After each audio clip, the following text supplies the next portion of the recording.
On Drivers page, we are able to manage all our drivers within the company. First thing would be to add a new driver.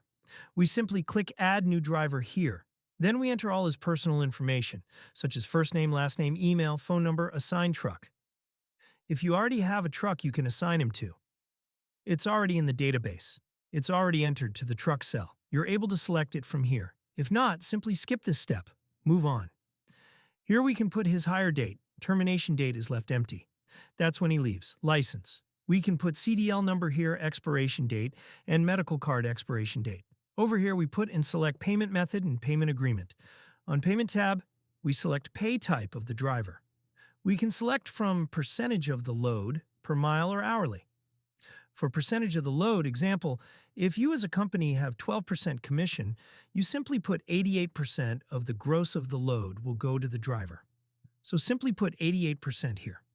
On the truck page, here we are able to create a new truck or assign already existing one as well, if that truck does not exist in the Truxel yet. So if truck already exists, we are simply able to click here and select it. But if you want to create new one, we simply click on this checkbox and enter all the details of new truck in here to be able to connect driver with truck automatically right away.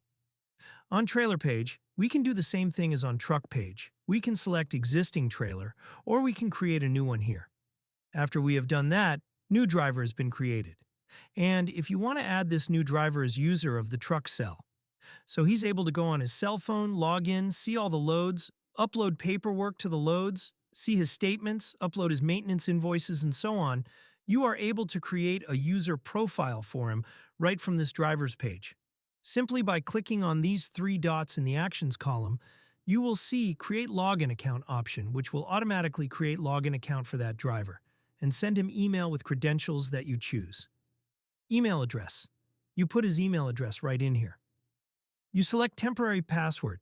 It may be 123512345 or something simple.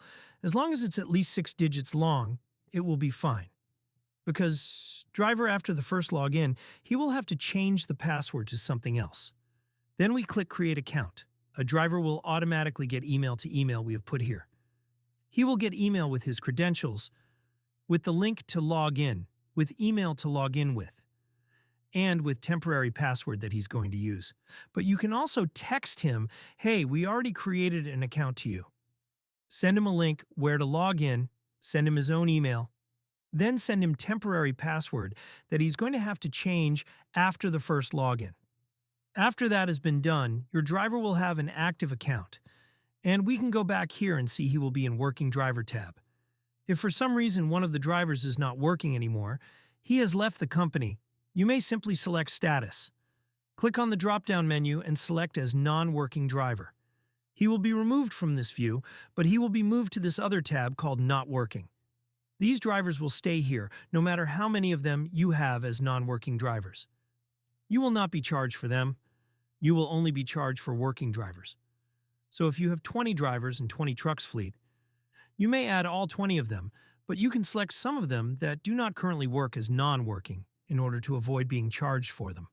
After the fact, if one of those drivers is active again, you may simply go to Non-Working tab, go to Status column, change non-working to working, and he will be back to Working section again.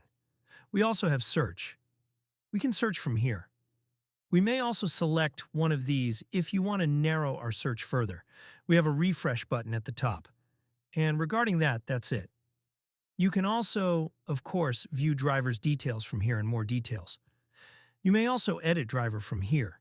You can go to DQ folder, which is driver qualification folder right from here. You can view settlements from here or delete that driver if you wish to do so. Let us know if you have any questions.